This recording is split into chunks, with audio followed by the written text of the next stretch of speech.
First at 4, slowly drying out, but more storms are moving in. Sky 4 is live, showing us the flooding that's frustrating many Detroiters right now.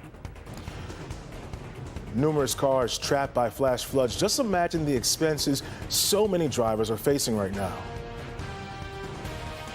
And it's not just flooding. Look at these power poles knocked to the ground. We're tracking outages that may be affecting you or your neighbors. And Kim is watching what's next. Well, it looks like more storms are on the way later on this evening. We'll talk about timing and more flooding in just a few minutes. Local 4 News starts now with a forewarned weather alert. And it's been a day of costly split-second decisions for many people, especially in Canton Township. Sky 4 saw this driver trying to make it through floodwaters at Ford Road in Canton Center. This guy was able to make it through. Flooding on the ground also led to trouble in the air. Rising waters on I-94 in Romulus cut off travelers from the McNamara terminal, leading to flight delays and a temporary ground stop this morning. Things have improved for now, and we're tracking current conditions. Well, good afternoon. I'm Damon Fernandez in for Karen Drew this afternoon. First at 4, let's call it a very messy day after powerful storms blew through Metro Detroit.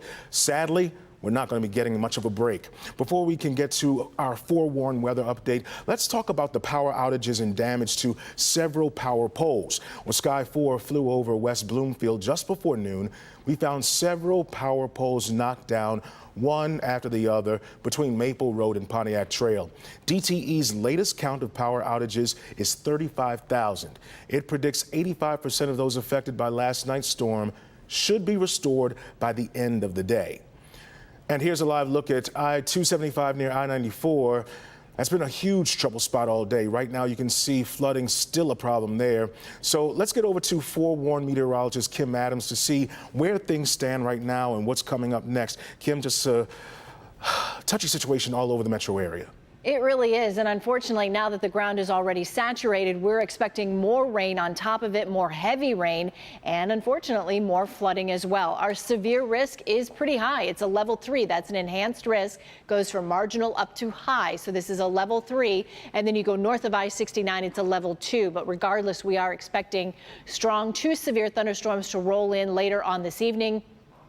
Primary threat, 70-mile-per-hour winds, some large hail, but really the wind and also flooding with some really heavy downpours expected, adding to what's already on the ground. Can't rule out that hail or an isolated tornado, but our focus is wind and heavy rain. Those are the two biggest threats for us later on this evening. We're fine for the next couple of hours, but then after 8 o'clock tonight, we will start to see those showers and a few embedded thunderstorms develop, and they'll continue into the early overnight hours. The other big story today, the mugginess. It is 88 degrees downtown, but you factor in the humidity, feels like it's in the 90s in some spots. We'll talk about when this severe weather is going to end, and it's Thursday. We'll also talk about your weekend. All right, we'll see you in a few, Kim.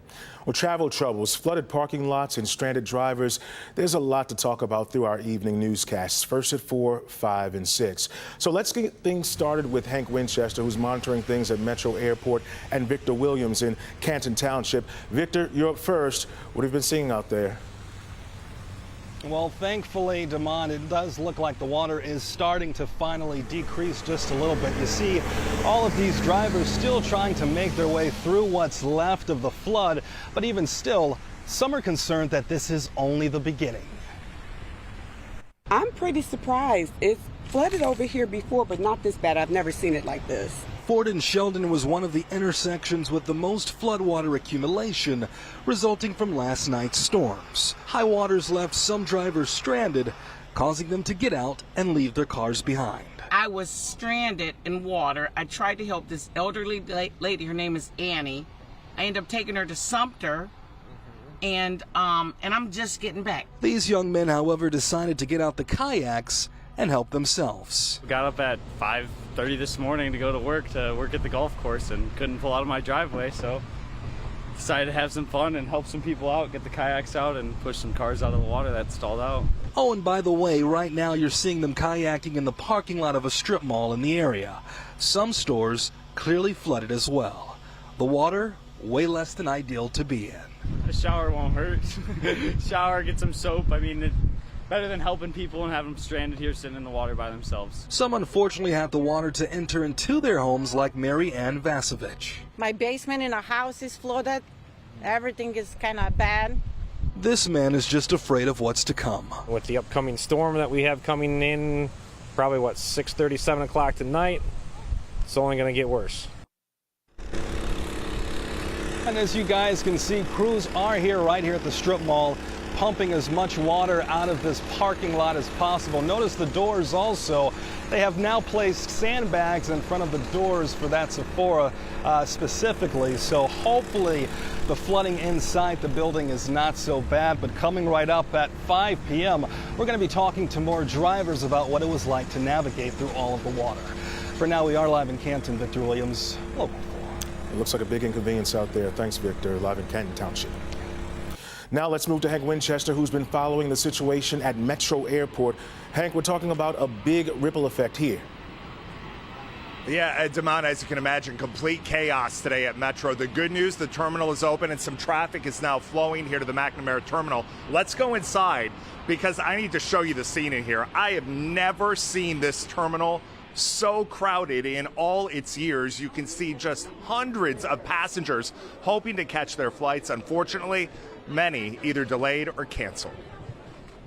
You got to move off the end of the elevator. People are going to get crushed if you do not move. What a mess at Detroit Metro. Passengers everywhere. Traffic tied up. The problem? Flooding. It was creating issues coming into and out of the airport. As you can imagine, there were hundreds of flights that were being impacted. Not only those taking off, but those coming into Detroit Metro. People ditching their cars, walking to terminals, trying to catch flights. Unfortunately, though, many had already been canceled. The problems here at Metro now easing up as we get into the evening rush. Back out here live inside the McNamara terminal again. The good news, the terminal is open. Traffic is starting to flow here once again. The bad news, as you can imagine, many flights are being impacted tonight. And not only tonight, you need to pay attention as we get into the day tomorrow, because as you mentioned, Damon, that ripple effect, it is going to continue. We're live here tonight at Metro. We'll see you back here live at 5 o'clock, Damon. Back to you. Tough to see all that, Hank. Thanks. We'll check back with you tonight at 5. No matter where you are from the Forewarn Weather app. If you don't have it, just search WDIV in your favorite app store, and you know it's free. Our other top story this afternoon is the impending surrender of former President Donald Trump to Georgia authorities. Well, he's one of 19 people charged in a sweeping election tampering case linked to the 2020 presidential election. Kimberly Gill joins us to talk about where things stand right now. And Kim, we've already seen that there's some new developments in this case. Yeah, you're right. And good afternoon to you, Demond. This afternoon, the former president is shaking up his legal team, and the Fulton County District Attorney is trying to speed up the trial for all 19 defendants. The DA made the request in a new filing after one of the other defendants filed a request for a speedy trial. She's now asking for the trial to start October 23rd of this year. A very small group of people came out this morning to show their support for the former president, who denies any wrongdoing in the Georgia case. The area around the Fulton County Jail will be locked down in just a few hours when the president is expected to show up.